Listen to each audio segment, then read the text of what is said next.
Bonjour à tous et bienvenue sur notre chaîne dédiée au développement personnel et à la croissance personnelle.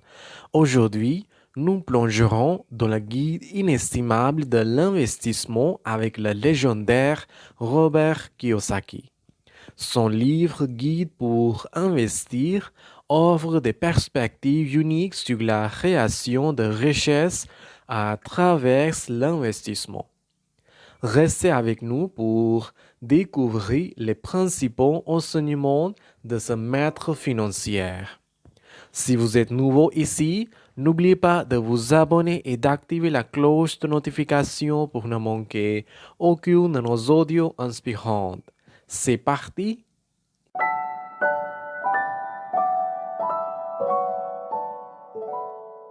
Chapitre 1. Comprendre les bases de l'investissement. Bienvenue dans le premier chapitre du livre Guide pour investir de Robert Kiyosaki. Dans ce chapitre introductif, Kiyosaki pose les bases essentielles pour comprendre le monde complexe de l'investissement. Kiyosaki commence par expliquer la distinction cruciale entre les actifs et les passifs. Les actifs, selon lui, sont des éléments qui génèrent des revenus, tandis que les passifs sont des éléments qui génèrent des dépenses. Il souligne l'importance d'accumuler des actifs pour créer une base financière solide. L'auteur introduit également le concept du cadran cash flow où il divise les revenus en 4 cadrans. Employé et travailler, indépendant et entrepreneur et investisseur. Kiyosaki encourage les lecteurs à viser à se déplacer vers le cadran de l'investisseur pour atteindre la liberté financière. Un thème récurrent dans ce chapitre est l'importance de l'éducation financière.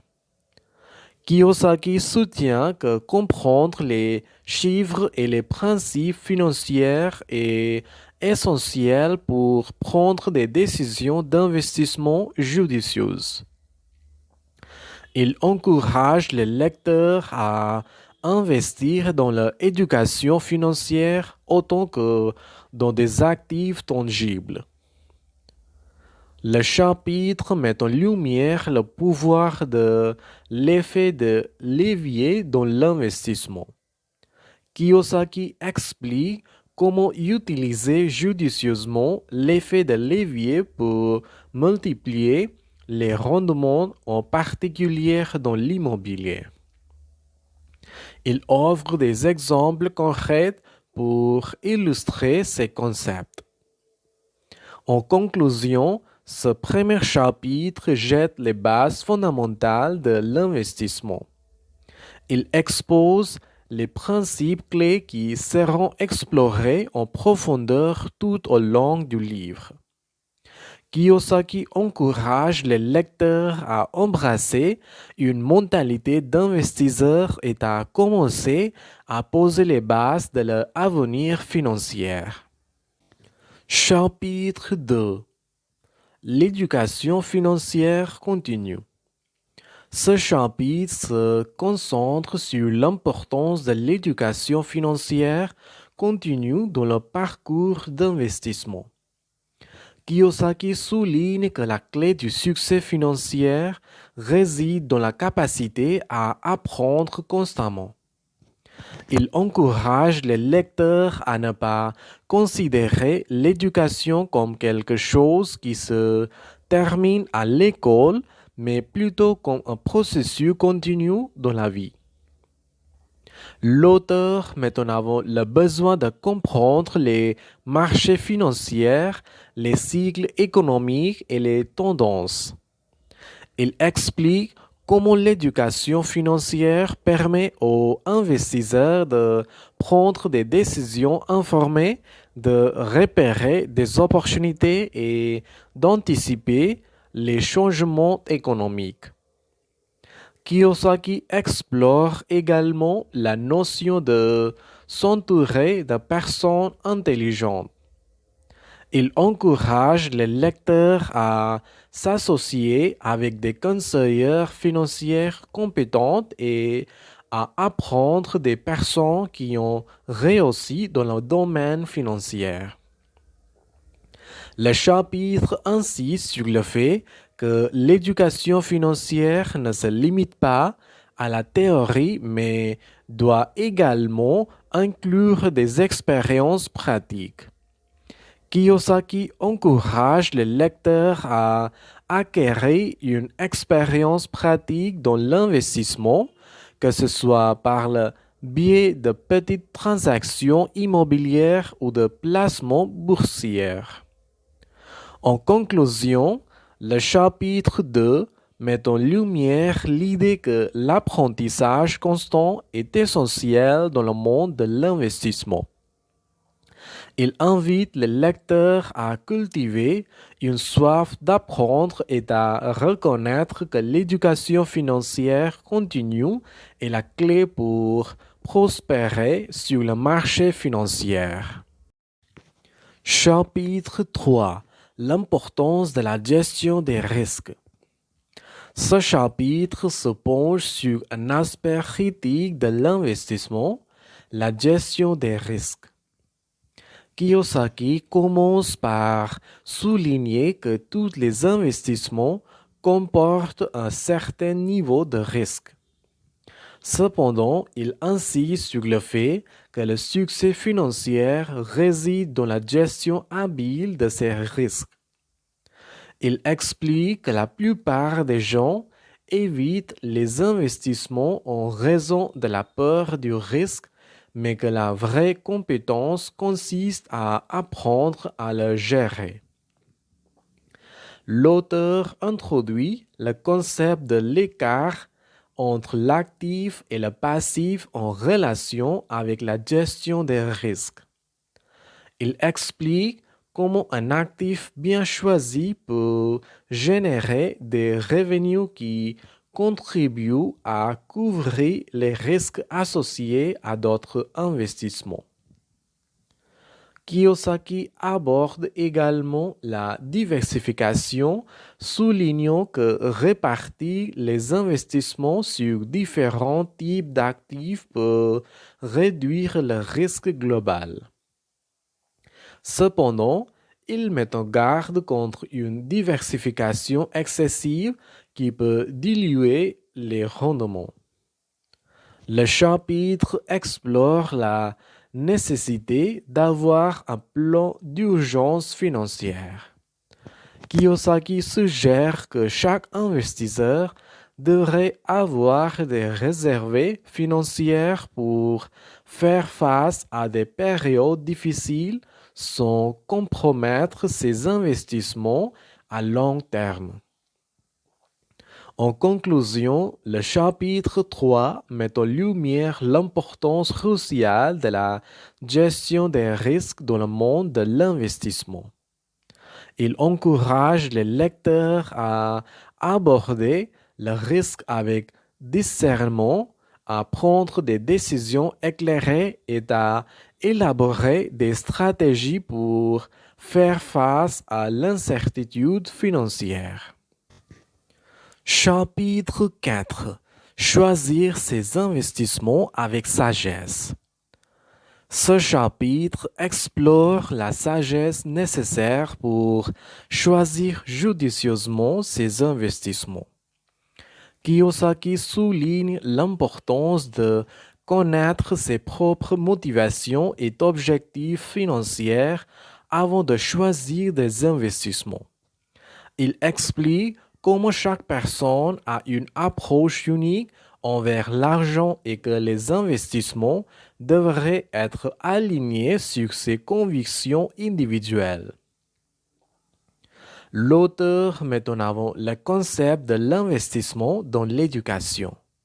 Il suggère que le temps et l'argent investis pour apprendre et comprendre un domaine particulier sont souvent plus rentables que de simplement suivre les tendances populaires. Kiyosaki aborde également la question des conseillers financiers. Il encourage les lecteurs à être sélectifs dans le choix de leurs conseillers, soulignant que certains professionnels peuvent ne pas avoir les intérêts des investisseurs à cœur.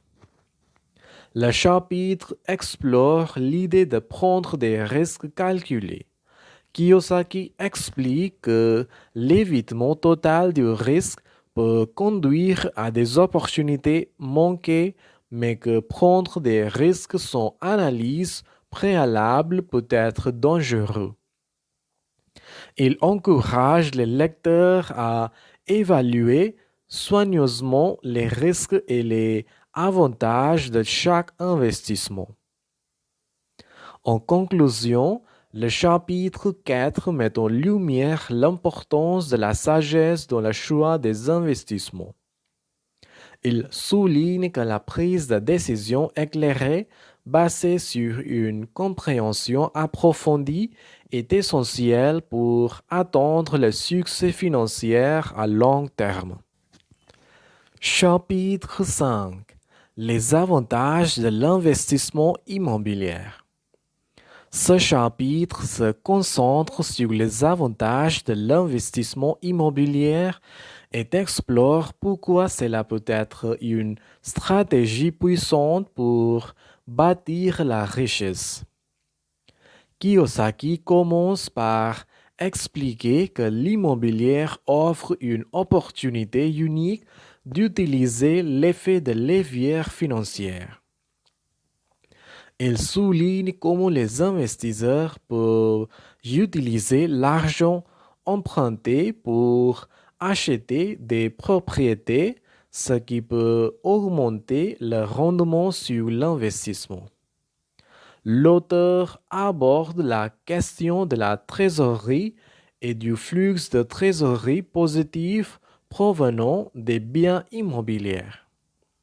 Il explique comment les propriétés bien choisies peuvent générer des revenus réguliers, offrant ainsi une source de liquidité stable.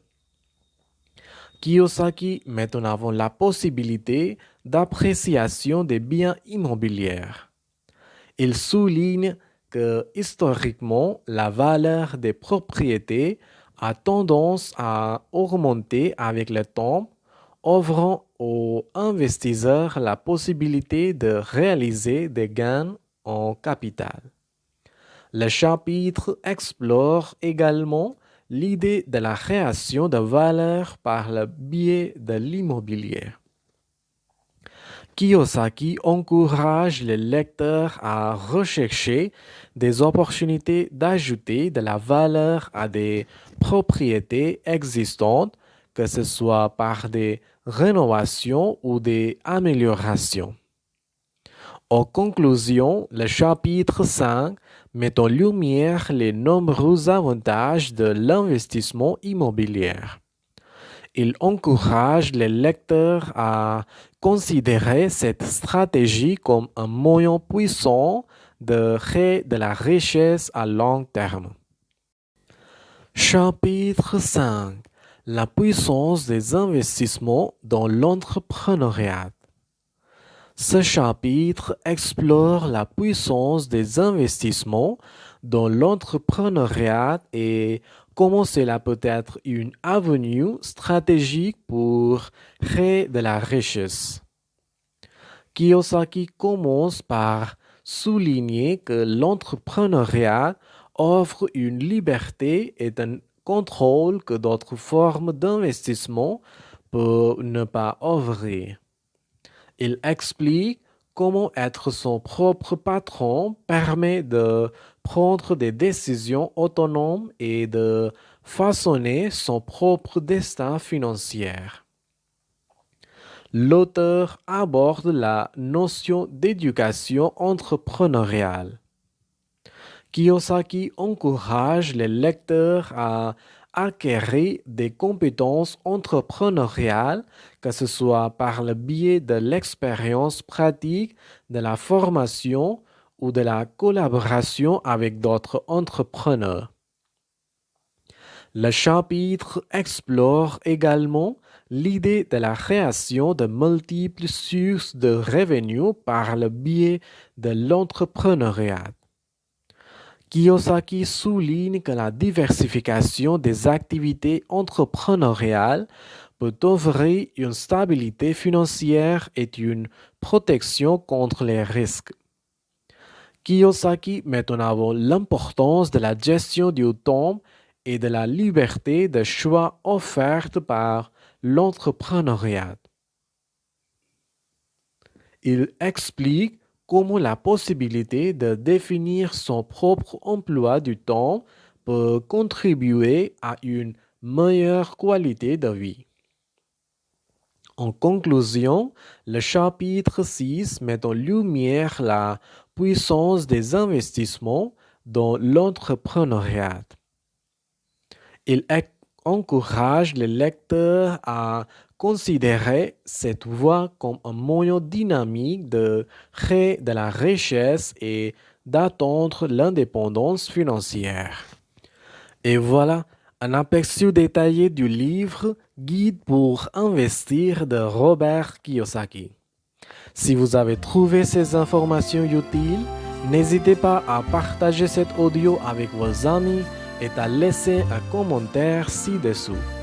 Assurez-vous de vous abonner à la chaîne pour ne pas manquer nos prochains audios sur le développement personnel et les résumés de livres. Merci d'avoir écouté. Au revoir.